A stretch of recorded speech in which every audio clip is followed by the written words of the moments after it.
So we're going to have the music, or shall I? Oh, cool. That's all right. Well, tēnā koutou katoa. Welcome into the Hoon. I'm Bernard Hickey, your co-host here from somewhere in a bay off Auckland, and co-host Peter Bale from next to a bay in Auckland. How are you? It's pretty good, Bernard, isn't it? I mean, the last 5 days have been the most, and I haven't. What I'm concerned about is that I haven't made the most of them. But boy, oh boy, they've been 5 or 6 of the most beautiful days when Auckland has really been on its best behaviour. Almost cloudless skies. I don't know whether Catherine Dyer, when she comes on, will tell us that this is all the sort of nice end of the world mood. But it's pretty amazing, and you look as though you've been for a swim today. I actually haven't. I wish I had. Oh God, Bernard, what's going on? Yeah, and I enjoy the blue skies, but I'm not loving the cold, and I find it crisp. Crisp. I find it crisp. Yeah. It's been a tough week actually for those people who haven't had a lot of heating or a roof over their heads. Yes, I know. Look, I was thinking about that with your little house. There's a potential for a bit of damp there, I suspect, when it gets cold. But as you and I have been when we went to my place at my family's place at Lake Rotuiti, even in the warm times of the year, it can be bloody cold. And we know that that's what makes us tough macho men, which our audience just constantly thinks that's how we are, right? Not that tough or macho, and probably men. Peter, it's been quite a week of news. But every week is quite a week of news, isn't it? This is the which news do you want to focus on? Because we're going to try and stick to my at least list. But what's stimulating you, as it were? I have re-engaged with the Trump story simply because some of the stuff has been so extraordinary this week, and it does have a feel of, building to a crescendo and something happening. You mean the end of the Roman Empire kind of feel? Yeah. Yeah. And I'm curious because I've thought this before on a few occasions and been wrong. Maybe you have a view on whether this time it's real. I think that I think two things are colliding, but on the other hand, I mean, partly because I spend far too much time in that world, even though I'm not, part of it as it were anymore. I think it is important to look at the Tulsi Gabbard, Director of National Intelligence announcements this week about former President Obama's alleged complicity. And the word traitor being used about the 2016 election and the idea of Russian collusion. And the reason I say that is because as bad as the Epstein stuff is, the distraction may be even worse than that, because we know, it is known, I mean, every intelligence report, every study is known that the Russians did interfere in the 2016 elections, not into the voting machines, as far as we know, and they did not prove collusion, despite Paul Manafort, Trump's then campaign manager, spending a lot of time with Russian connections. So those things weren't proven. So that conspiracy that they allow talking about has already been kind of answered. The Mueller report answered it. So this kind of hoax thing, I just think, could have all sorts of dangers, because we've seen the way that this government is prepared to, the US government is prepared to manipulate the Department of Justice, and also these kind of institutions like security. So I think that is potentially really dangerous. On the Epstein thing, did we touch on this last week? I think we did a tiny bit. I mean, the Wall Street Journal story about last week about that Donald Trump being in the Epstein files, which are the size of a pantechnicon. There's a lot of information there. Does not necessarily denote wrongdoing on his behalf, although talking about secrets and enigmas does suggest that there is some dodginess there. Epstein was a very dodgy character. Possibly, what did Trump's spokesman today called him a creep, and said, this is a non-story. Trump pushed him out of Mar-a-Lago because he was a creep. that stuff is going to come back and haunt us. But I just think we have to be careful about the truly powerful political dimension here, which may actually be the distraction. This, which is the as sordid as it is, it was the 80s. Yeah. Yeah, I mean, you look at the clothes they're wearing. They should be in jail for the bloody clothes for the size of the collars they have. Yeah. The thing that I'm struck with is obviously he's saying a few things which might find themselves in front of a court hearing. And this week he has sued Rupert Murdoch, the owner of Fox News and the Wall Street Journal, and the chief executive, Robert Thompson, of News Corporation, and the two reporters who did that first story. Yeah. I'm a happy subscriber, by the way, to the Wall Street Journal because of this. Their reporting has led the way in the last week or so on this. It's been fascinating. And you do wonder, has he, picked a fight with someone with barrels and barrels of websites? Yes. Well, he does. No, so as you know, I used to work there. Used to know Rupert quite well. And I also am guided to some extent by Michael Wolff's views of this. I mean, Trump is 94, and he really doesn't give a fuck about being intimidated. And Trump and Robert Thompson, the chief executive of News Corporation, who is kind of his third lost son in a sense, they genuinely stand by the good journalism, or the journalism that their serious organizations do.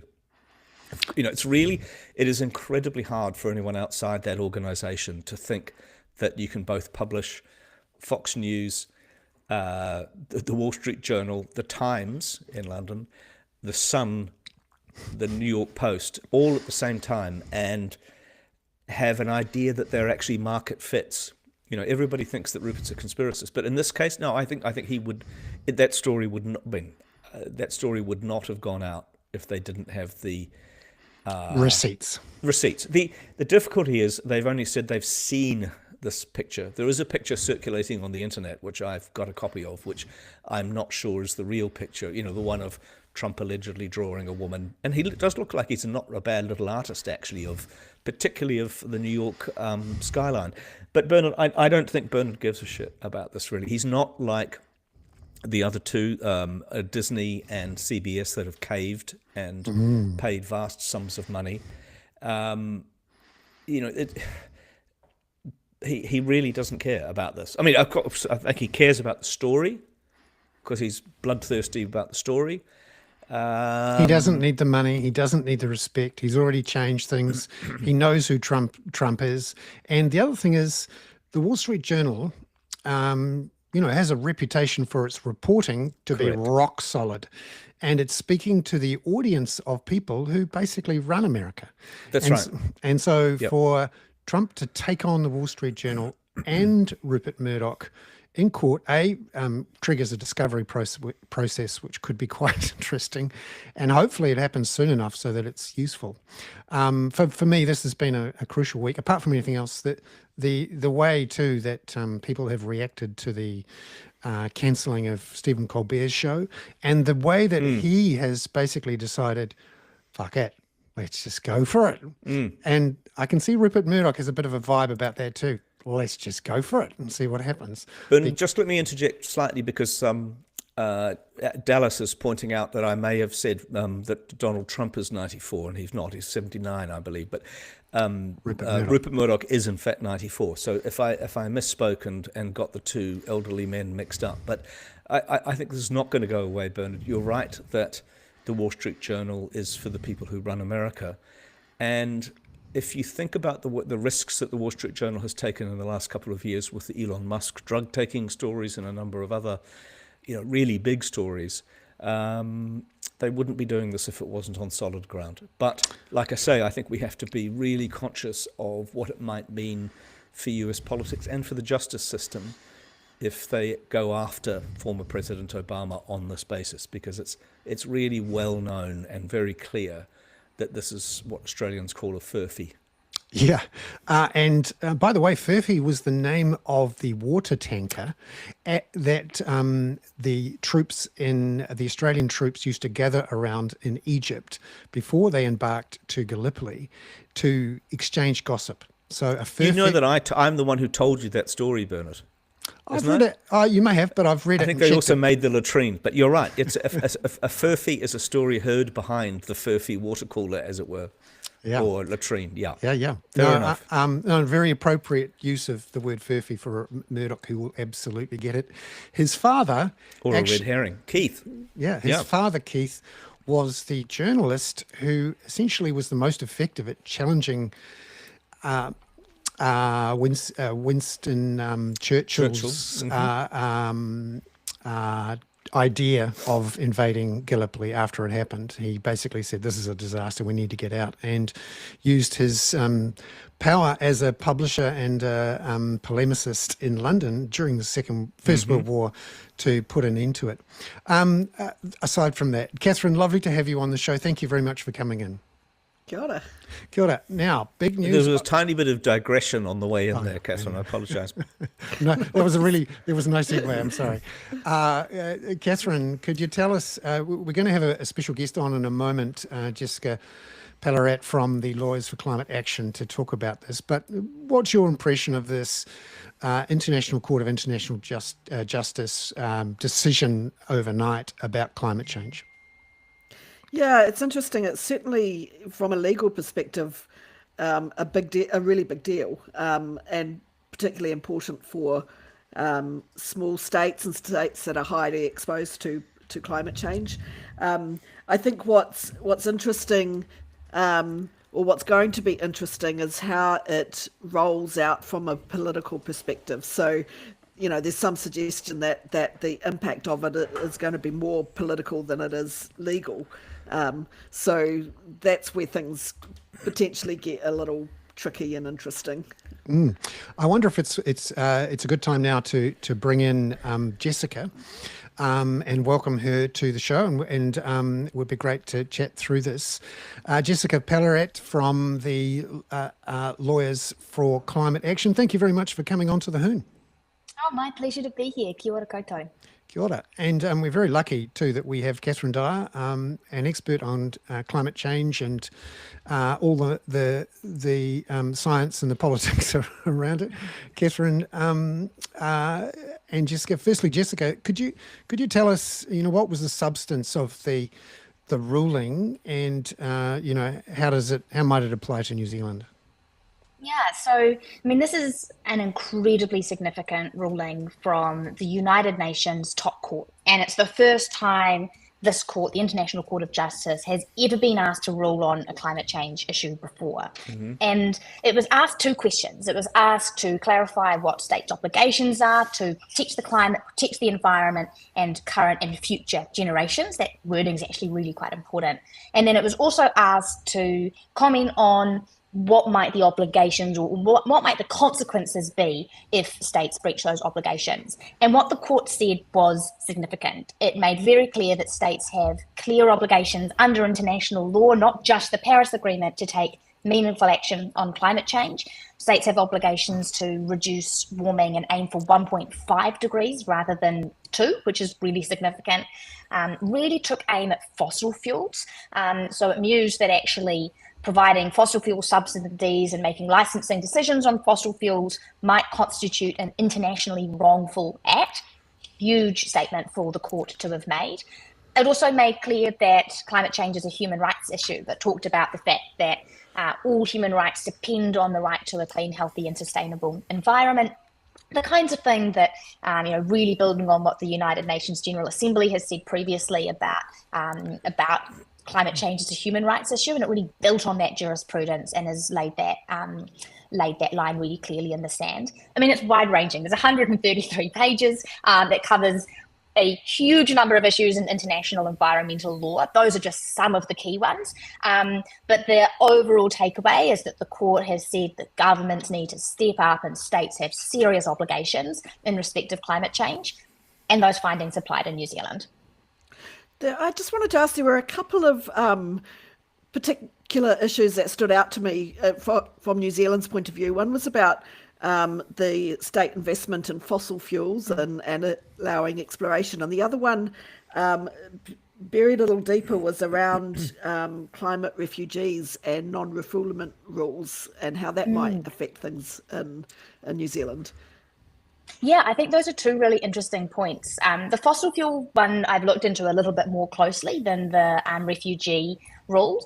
And the fossil fuel ones, I mean, I think it's really clear because, as I said, the judgment really takes aim at fossil fuels, and it explicitly calls out providing fossil fuel subsidies, which a leading KC the other week said would include co-funding new gas fields, which the government's announced it's going to do. That falls under the international definition of a fossil fuel subsidy. So this judgment calls that out as something which could be an internationally wrongful act. So it's fossil fuel subsidies and also making new fossil fuel licensing decisions. And I mean, this builds on IPCC science. It builds on, I think it was in the UAE global consensus that states agreed to phase out fossil fuels. It's not a surprise that the ICJ has come out so strongly against them, but it really, for the first time, crystallizes and actually connects those rules on fossil fuels to international law, and that potentially being a breach of states' international legal obligations. So I'd imagine Crown lawyers have been pretty busy today thinking about what this might mean for the government.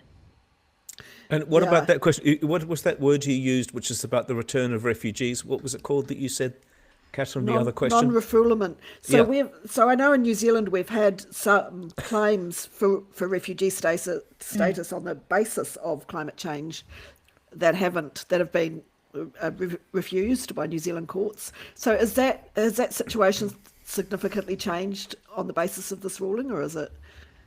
Well, it's the funny thing with international law. So I haven't looked that much into this particular point. I'd caveat that. And so look, my initial thinking on it is, so there was a big High Court case on this issue a couple of years ago, I think that allowed New Zealand, or that didn't require New Zealand to take climate refugees, basically. And the difficulty here is international law, and I think it's a wider point about the judgment.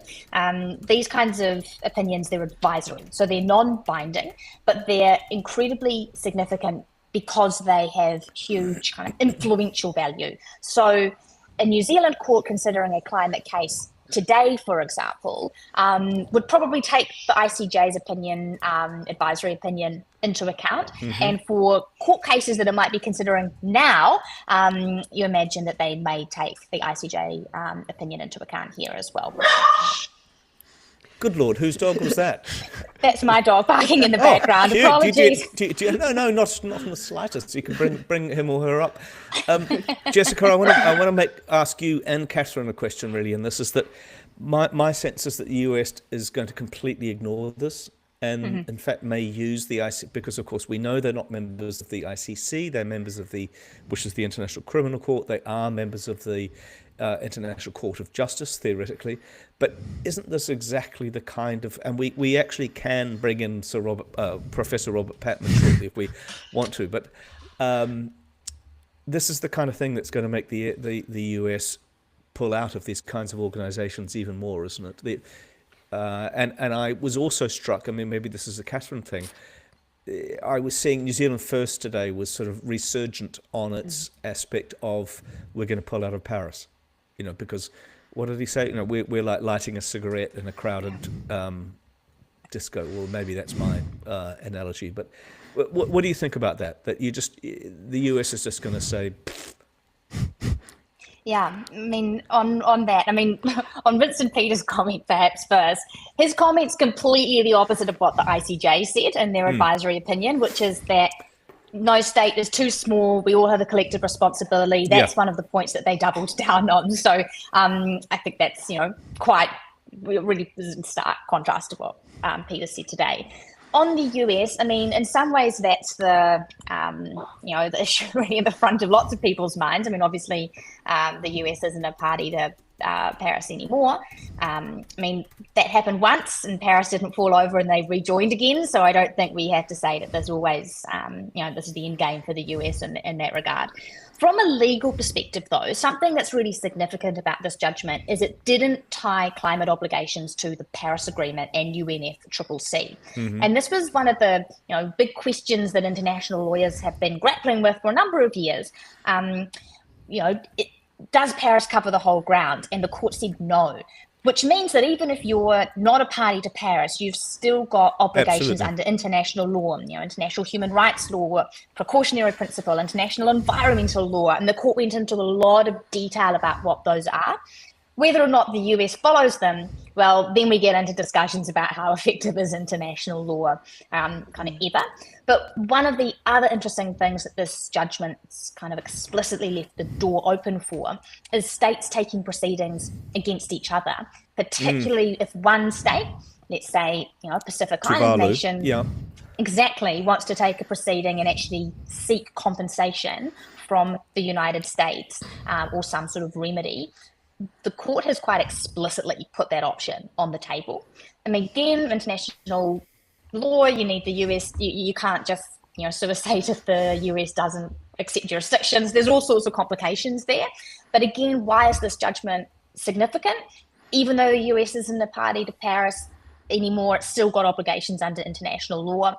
And it's opened the door for states to be able to really come after each other if there's one big state that really isn't pulling its weight. Catherine. Yeah, I do have a bit of a question mark about what the political reaction might be. I mean, when you look at the list of countries that went to the court to argue against this expansion of responsibilities, it includes US, but also China, Germany, Saudi Arabia, UK, Australia, Canada, Norway, Russia, Kuwait. They all argued against this kind of What an expansion incredible of, surprise. Yeah. the usual lineup of suspects, I guess. But I guess I'm a little bit concerned about whether there's the risk of a backlash in terms of countries claiming that the UN and the International Court is overstepping its bounds and that it's infringing on sovereignty. And, so those sort of arguments have been made before, and in particular by Russia and China against humanitarian interventions as an excuse for, interfering with sovereignty. So, I guess there's a question mark there about how do you have a sense of how that might play out, from that point of view, in terms of, whether they just go, well, we're not prepared to kind of entertain these court cases, or yeah. Well, I think that turns on, or to some extent, how is this judgment actually going to be used? Because it's non-binding, it's not actually requiring any state to do anything. It's probably going to be used by judicial arms in different states as climate litigators like us make arguments in different governments, against different governments in courtrooms. So in some ways, the kind of state response from a legal perspective doesn't matter too much. It's, I think, the judicial response that's going to be really important and really interesting here. As to kind of wider questions about legitimacy of the United Nations and infringement of sovereignty, again, these are not new questions. These kinds of questions are raised all the time when it comes to actions of the United Nations and judgments of the ICJ. So I don't think this is like the death knell in the ICJ by any stretch in terms of like, this is the, thing that's going to break the camel's back. Let me just ask you quite a specific one, because somebody from our audience, David Kay, is pointing out, is this likely to have an implication sort of right now on permissions for mines, for permissions for coal mines, government finance for Bathurst, the Australian company looking at this? Is it likely to sort of trigger something quite quick?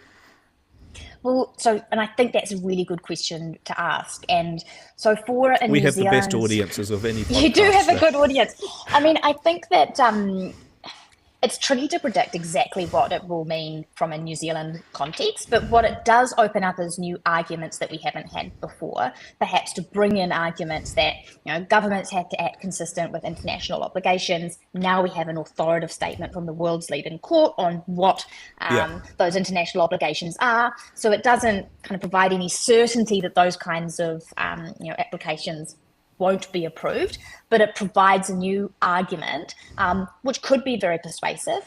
It also might not be. We can't, say what a court will do. But this is, I think, what makes it really significant, is it's providing people all around the world with actually new arguments. And I think the other point I'd note is, so it comes to bite for things like, coal decisions or, fossil fuel, gas exploration decisions. But I think there's two other areas where it really makes an impact in New Zealand in particular. One is our free trade agreements. So we've got obligations with with the UK, with the EU to effectively implement Paris.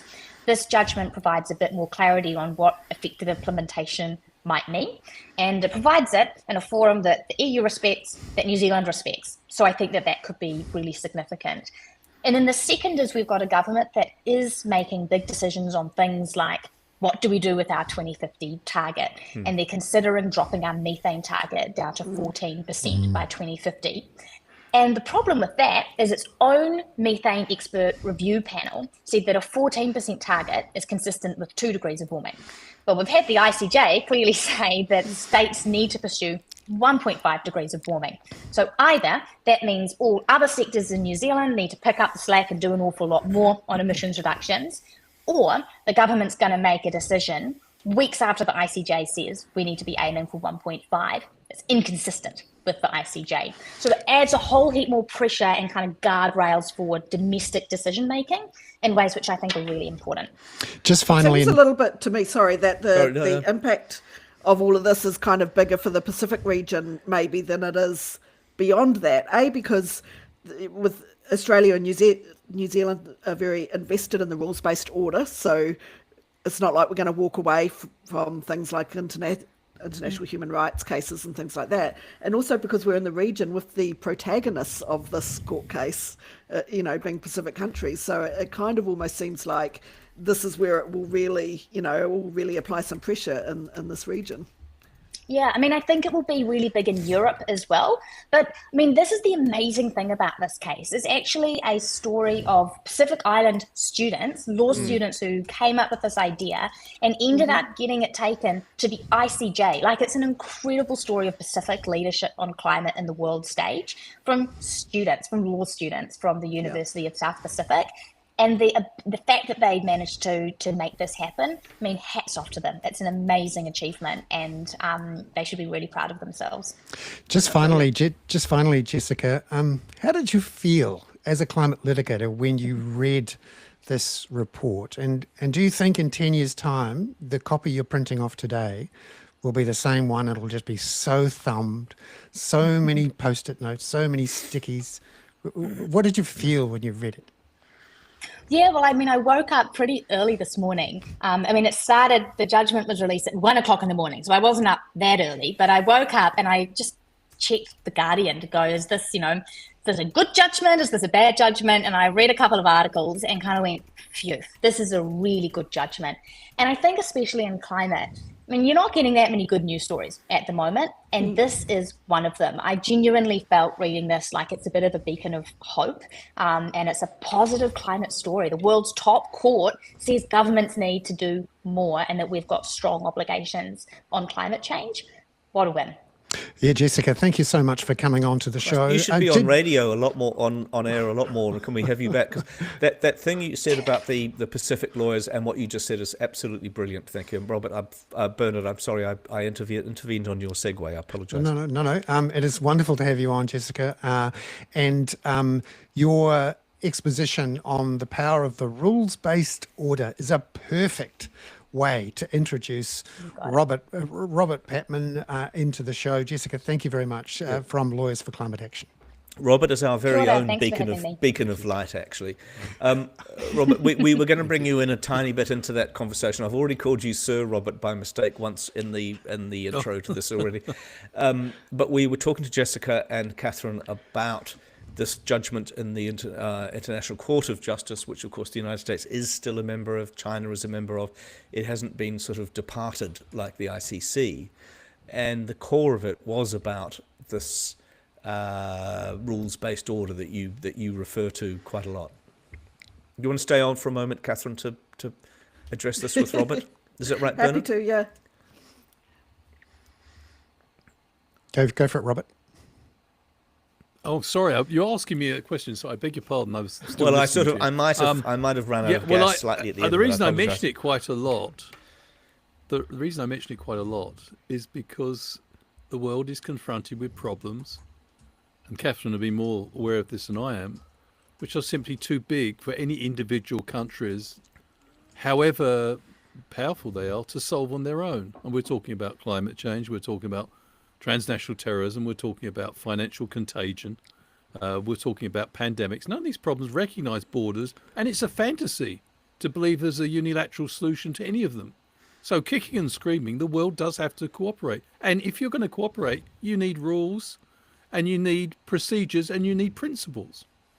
And so kicking and screaming, the world is going to have to, at some point, and it may take a lot of encouragement from smaller countries and middle powers, it will have to re-embrace this idea that international relations should be based on rules and principles, because otherwise we're not going to get on top of problems like climate change.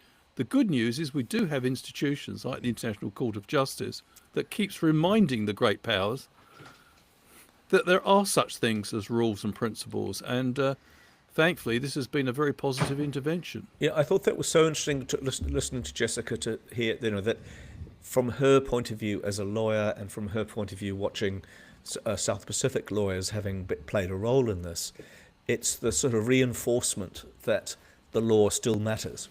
Justice, laws, honesty, information, justice still matters. Yeah, and it's also the way they spread it across so many different agreements and treaties and things, in terms of how it might be enforced. It gave a lot of avenues for people to follow to try to get things done. So it doesn't rely on, just one agreement or. So shall we move to other international affairs that are not concerned with Catherine? I mean, of course, they're all concerned with you, Catherine. Thank you so much. The audience is just loves having you on, and interjecting you into this as well. Thank you, Catherine. No. Robert, it's really good to see you. I found it difficult to write to you today about these sets of issues that I thought we should talk about, because I always worry that there's a risk they're the same as last week's. The letter that Winston Peters signed. Let me ask you one thing. I was rather perplexed that the New Zealand Israel Institute CC'd effectively its rather angry reply to Winston Peters to the US ambassador in New Zealand, essentially dobbing them in, as it were, as if he didn't already know. But I thought that was a really, because as we know from the Proud Boys last week and the various decisions, the New Zealand government is on tenterhooks about what the US is going to do or think about its behaviour. Well, it's got to stop tiptoeing around the US. Yeah. The US is taking actions which are undermining our national interest. And there's no point in pretending that the Trump administration shares our values and interests. It doesn't. On this topic? On a variety of topics. Protectionism is one big point of difference. Mr. Trump's softly approach to Putin is another one. And Mr. Trump's contempt for the UN, his contempt for a rules-based order, his belief that the world should be run by the most powerful, and that the middle powers and the small powers have to look after themselves. And so there's a whole variety of areas where Mr. Trump is criticising the bipartisan basis of New Zealand foreign policy. And it's unrealistic to think, but to use Mr. Peters' term, keeping beneath the radar is going to save us, because it's not. In fact, you're going to end up the worst of both worlds, because you're going to end up signalling to the Trump administration that it's fine for them to be slapping tariffs on various countries, and it's not in our national interest. So I do agree, as I've said before, we have to have a two-track approach to the Trump administration. Agree where our interests genuinely converge, but don't hold back when the United States is doing things which are eating into our national interest and undermining us. And the middle powers and the small countries depend on international cooperation and international institutions, and there's no point pretending otherwise. And so, we shouldn't hold back on that front. Robert, what did you make then about the New Zealand participation in that letter from the 24 countries and the European Union? It was a belated statement. And let's be quite frank about this. One of the reasons that statement is coming out is countries like Britain are running out of domestic political wiggle room, because there is such a strength of feeling against the British government's almost armed support for the Netanyahu government and its uncritical, position. And this is leading to a serious backlash in countries like the UK. And I think David Lammy has actually, he was lectured in an extraordinary scene in the House of Commons this week. A Conservative backbencher warned Mr. Lammy if he didn't start acting in conformity with international law, he could find himself in The Hague. Well, I never thought I'd see the day where a Conservative backbencher was actually reminding the Foreign Minister of a Labour government that he better start conforming with international law or face the consequences. So this is the sort of domestic backdrop. I'm pleased the statement was made. I still think the New Zealand government is sitting on the fence somewhat. I was struck by Mr. Peters' interview on the RNZ, where he first of all said that Israelis' actions immediately after the 7th of October 2023 were partially excusable. They were not. That is, as the ICJ has pointed out, Israel has presided over an illegal occupation of 3 territories since 1967. Secondly, I found it interesting that when he was saying what he was asked, the foreign minister was asked whether the Trump administration would take kindly to this statement by the 30 countries, the foreign ministries of 30 countries, of which New Zealand is one. He ducked the question and said Mr. Trump is also frustrated by the situation in Gaza. But the fact of the matter is, he's at one level, I understand where he's coming from, but on another, for many people, that would sound laughable because it's the United States that continues to facilitate what's happening by providing arms. They're not so concerned that they're turning to Israel and saying, that's enough. You will not get any more arms until you conform with our vision of a 2-state solution, although I think Trump's now abandoned that, but at least conform to international law. Well, one's going to be the Riviera. The 2-state solution is actually 2 states within Gaza. Well, that's the eviction of the Palestinians. But we are witnessing truly horrific scenes at the moment from Gaza. And I do think there's real public pressure on many of those countries that signed that statement. And I think it's belated. I think it's way too late, but better late than never. And the crucial thing, as Helen Clark has pointed out, is what are those actions they're threatening to take if Israel doesn't respond to that statement? Well, Israel's shown no sign of when I say Israel, I mean the Netanyahu government is responding.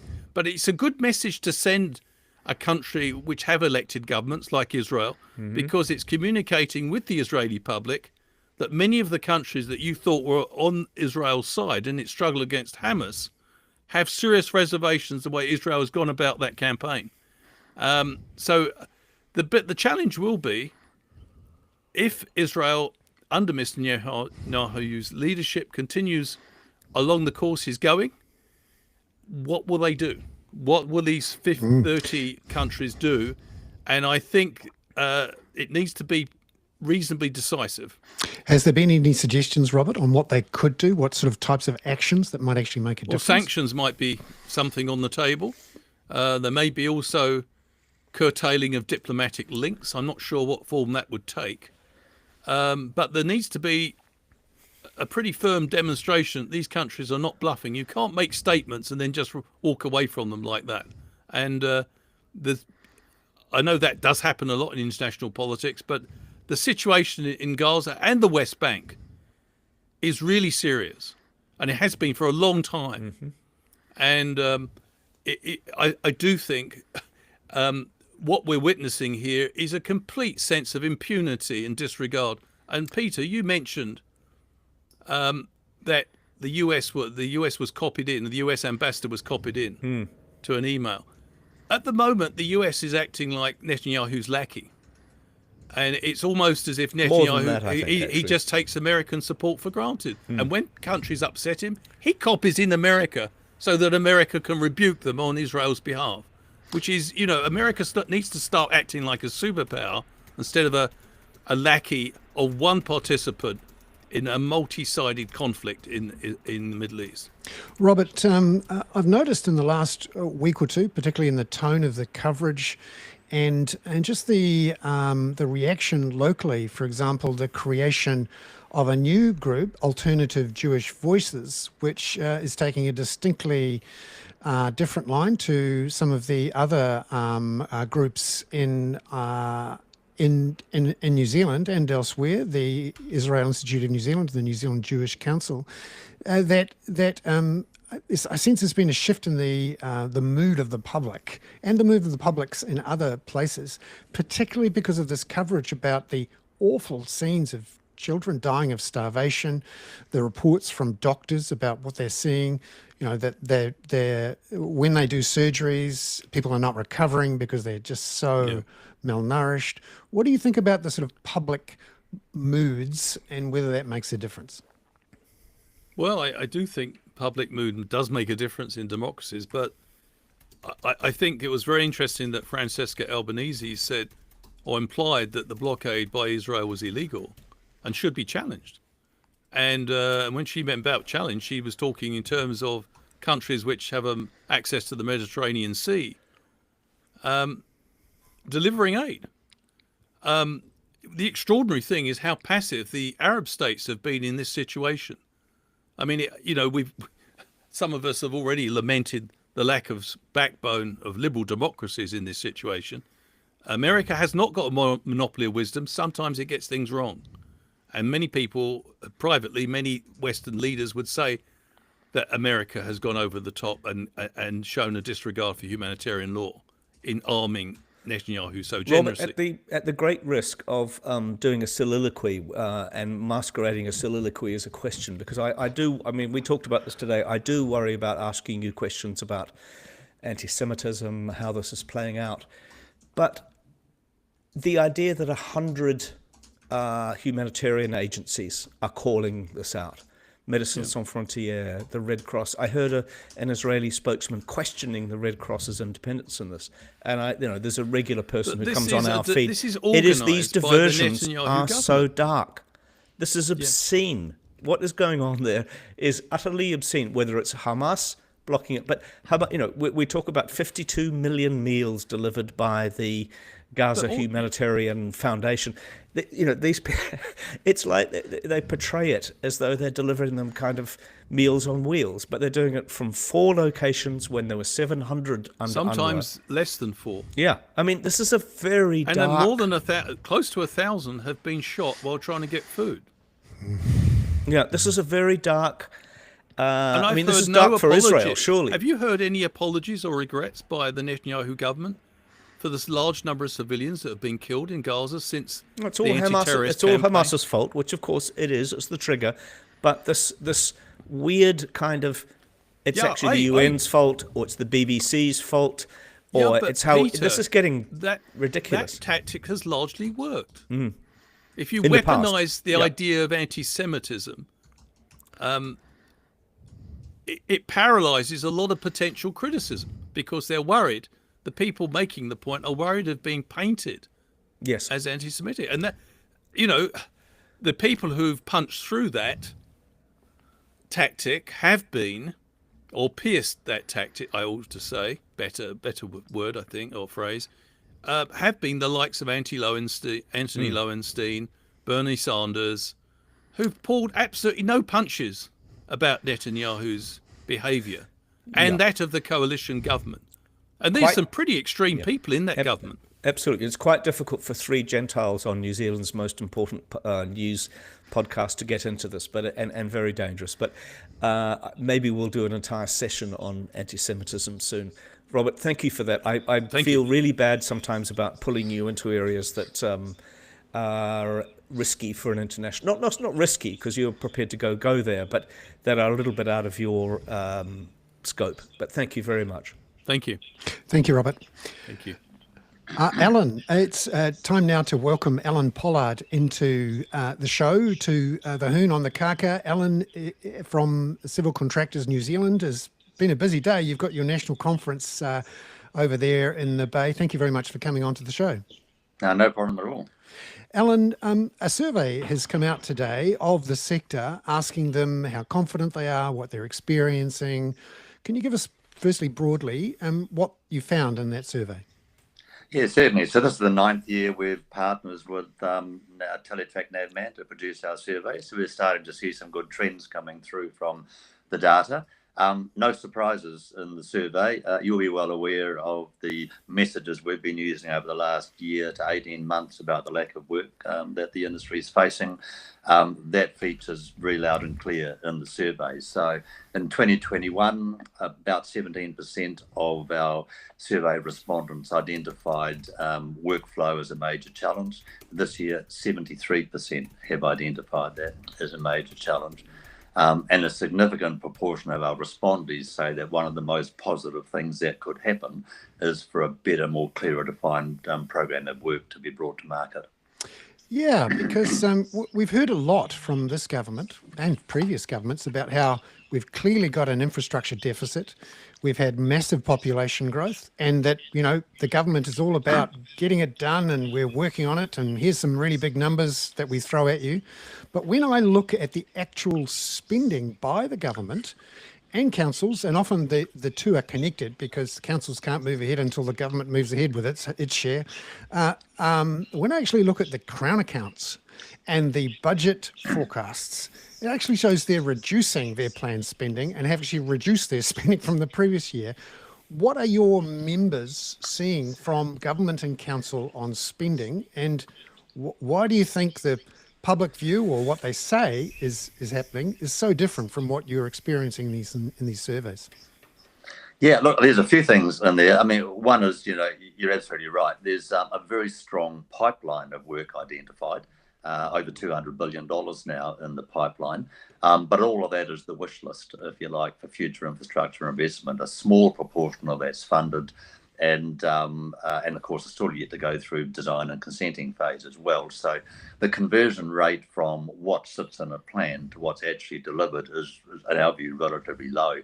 It's quite extraordinary. That's not even measured anywhere. I was talking to Treasury recently. There is no indication about that conversion rate at all, which I find quite extraordinary, to be frank. And the other thing we're noticing, though, is that some of the advice coming from the officials to the ministers just seems to be flawed in our view. I recently read some advice from MB, actually, which, if you read the report, suggested that we're probably having our busiest period we've ever had. But if you look at the data, they took data from the last quarter 2023 and extrapolated that forward. Now, all of our work fell off a cliff in the first quarter of 2024. What happened? So it's not post-election councils. Yep. Post-election. A lot of uncertainty about what was going to happen in the infrastructure space. As you know, the water in particular, gone from 3 waters, local water done well. Wasn't initially a clear indication of what that was going to look like. That took a little while to come out. So that created a lot of uncertainty in local councils in particular. And we saw them, obviously they're concerned about their balance sheets. We saw them really just close up shop and not bring anything to market. But, to be fair, as you saw at the weekend, the Prime Minister, Bishop, announced the $6 billion of projects. Now, they're not new projects, of course, we know that. But they are, the timeline is what's different now. And the timeline is that they will start pre-Christmas. And we'll be monitoring that, of course, and holding the government to account for that. But that's probably the most positive sign we've heard about some of the stuff coming to market. Alan, it's Peter here. May I ask you two questions? We haven't met before, but and one of them might be slightly out of your. But what has been the impact of the breakup of Kaingora on the construction business, and particularly smaller construction businesses? And second question: do we need another Ministry of Works? Two interesting questions. Now, to be honest, the first one I probably can't answer on that. And Kaingora is more predominantly vertical than horizontal. Certainly we do all the land work, of course, but it's primarily horizontal. But the government would say, though, that there's a lot of properties being built on there and gone for more standard designs rather than bespoke designs. So that's on the first hand. Thank you. Sorry if I put you in the wrong spot there. Do we need a minister? I mean, somebody just said on the, why have we got an infrastructure deficit for the last 35 years? And I know it's a bit longer than that they shut down the Ministry of Works. But is there just a complete lack of coordination here and a necessary is Fulton Hogan the Ministry of Works or what? No, not at all. I don't think we so much need a Ministry of Works, but we do need a very clear, agreed long-term vision about what's going to happen with infrastructure. Too often we've had the 3-year electoral cycles. The cancel culture comes in. Three Waters was the classic example of that, and we just start to get some momentum, and suddenly it all changes again. So we've got to have that more long-term view of infrastructure, and it has to be a cross-party view of that as well. Without that, we're never going to get out of this boom-bust cycle that we have. So, Alan, I think you had the Prime Minister there today. What are you hearing back when you say, "Hey, we've got all of these people who want to do the work. We can do the work. You say you want to do the work, but it's not happening." What does he come back to you with? Yeah, and look, he acknowledges it for a start. I think that's really encouraging, because a year ago we were struggling to get that acknowledgement at all. So it certainly acknowledges there's an issue. And I think genuinely the government is trying to accelerate things now. The $6 billion announcement, as I say, although it was already known what the projects were, the fact that they're putting timelines on it is a major change for us, and that's encouraging. We've been working closely with some clients. One of our largest clients, of course, is NZTA Wakakotahi. And I have to take my hat off to them. They've been trying really hard to bring, for example, maintenance work forward, because maintenance is bread and butter for contractors, in the absence of the big investments. And so they've been trying really hard to bring that forward. And even with the large projects, the roads of national significance, I live in Hawke's Bay. They've just started the pre-work for the Hawke's Bay 4-laning the expressway. So bringing that pre-work, enabling works forward, has actually enabled some of that work to be allocated out to industry earlier than it otherwise might have been. I just wonder, did the government make a mistake when it got into power at the end of 2023, and at the beginning of 2024, it decided that the most important thing it could do was to stop spending, just pull the lever to stop, because it believed that the government's deficit was too big and it needed to reduce borrowing, and it could do more good for the country by reducing interest rates by some few basis points than it could by continuing on the momentum of this construction that was going on. Do you think that was a mistake?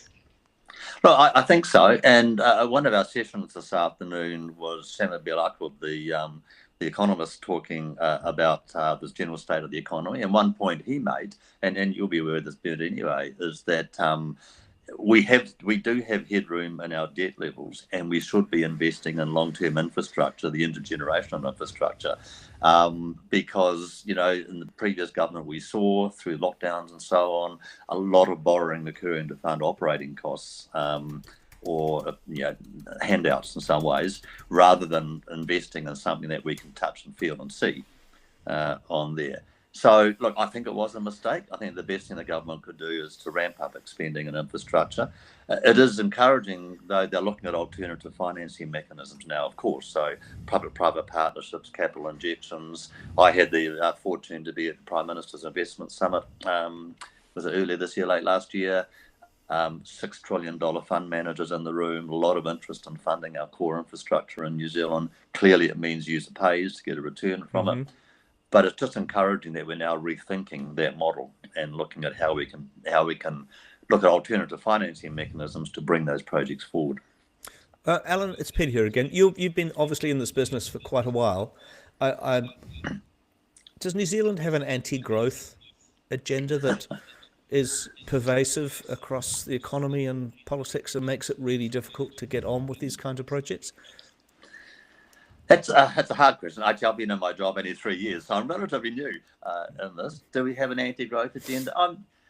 I'm not sure. I think we have a different view about what growth should look like. And my view is that if you look now at the left and right parties, they've become much more extreme left and right. And I actually think there's actually very little left in the centre these days for, it used to be the prime taking for the elections. I don't think that exists that much now. And if you look to the left, they have a very different view about what growth looks like and how it should be funded. And if you look to the right, and I think to some extent that debate is actually slowing down the ability to make some of the core decisions we need to get this investment made. Just finally from me, Alan, at the moment, we've got about 200 New Zealanders a day jumping on a A320. So that's one plane load that are flying out of New Zealand to live overseas permanently. How many of those do you think are from the horizontal infrastructure, civil contracting sector?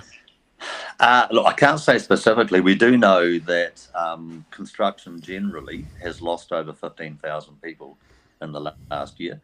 I was speaking to a large business, a large civil business recently, a very big business. In the last 12 months, they've halved their revenue. They've just laid off 150 people. Practically all of those have gone to Australia, and they won't be coming back. This is like 2000 and, in fact, it's even worse than 2009, 10, 11, when we lost so many across the Tasman. Back then, at least, the government through late 2008 through 2009, Jerry Brownlee, Stephen Joyce, Bill English, John Key, were all out there madly signing the checks to say, right, go for it. Get out there, spend the money, because we don't go into our shells in a recession because everyone else is keeping their money in their pockets. The one balance sheet that can spend in the middle of a recession is the government. Whereas this time around, we're in the middle of a recession and the government also puts locks up its checkbook. What on earth has gone wrong here? I know, it's just crazy, isn't it? And we have a perverse situation now where, we've been restructuring. We've had about 3 or 4 restructuring rounds, laying off a lot of people. But on the other side of it, we have to start growing our business because that when the pipeline of work does come, it's going to come at pace and at scale. And at the moment, we don't have the capacity to deliver it. So it's a strange conundrum there at the moment. Ministry of Works. Alan, thank you so much for coming on to the show. Lovely to have you. And I hope you get a relaxing ale or sparkling liquid of some sort at the end of that conference. Thank you, Alan. No problem. Thanks a lot. Bye-bye. Bernard, have you got a little soliloquy? No, actually, that was it. All right. What a catastrophe, actually, an economic and social and political catastrophe that this national government did not learn from the previous national government and has made a 1.5 year long mistake, which it's carrying on with, that is going to cost us, at least 50,000 New Zealand families leaving the country, skilled, that could solve the problems that we have today, and they're not there anymore. They left on those planes with their babies and toddlers and taking the mother-in-law and the father-in-law with them. But we come back eventually, Bernard. 40 years later when we're unemployed. We don't actually. No, New Zealand has the second highest rate of expats living permanently overseas in the world, behind, at the moment, I think it's Estonia. It used to be Portugal, it used to be Ireland.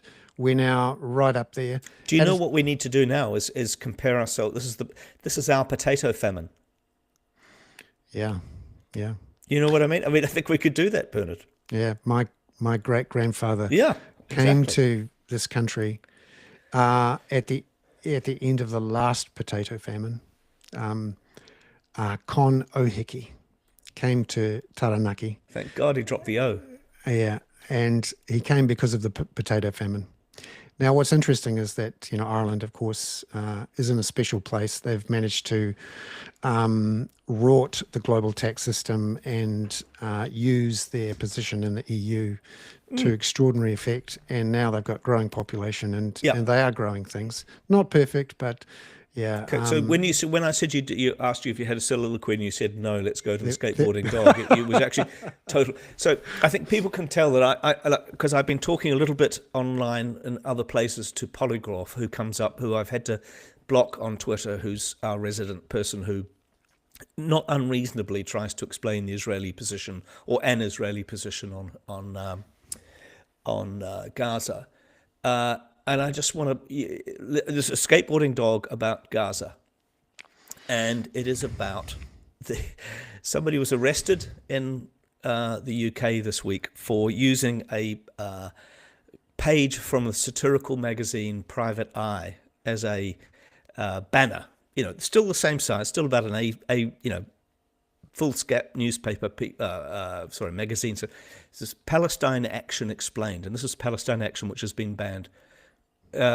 Cross unacceptable Palestine action, spraying military planes with paint, which is what led to them being banned. Acceptable Palestinian action, shooting Palestinians queuing for food. And that led to this person being arrested. I mean, this is a very dark situation, and if we're not all ashamed by it, regardless of whether Hamas is ultimately responsible for October the 7th, this is a very dark situation, which is actually, I think, having really extraordinary and dangerous ripples. So sorry, that's not quite such a witty, humorous, laugh out loud skateboarding dog. But that's an image that tells the story of where we are now, and it's in the notes, so you can possibly slip it into the show notes if you like, Bernard. Sorry, that was a bit too dark. Sorry. Thank you very much, Peter. It's been a very interesting Hoon. I started off with a lot of sort of hope and gusto with the ICJ ruling, which was some good news for those who hope for real climate action. And we had some great guests, so I appreciate it. And thank you for the audience for staying on with us. Thank you to Simon, who's going to cut this out, I hope. Yeah, and thank you to all. And ka kite anō. We'll see you all next week. Bye-bye. See you. Thank you very much.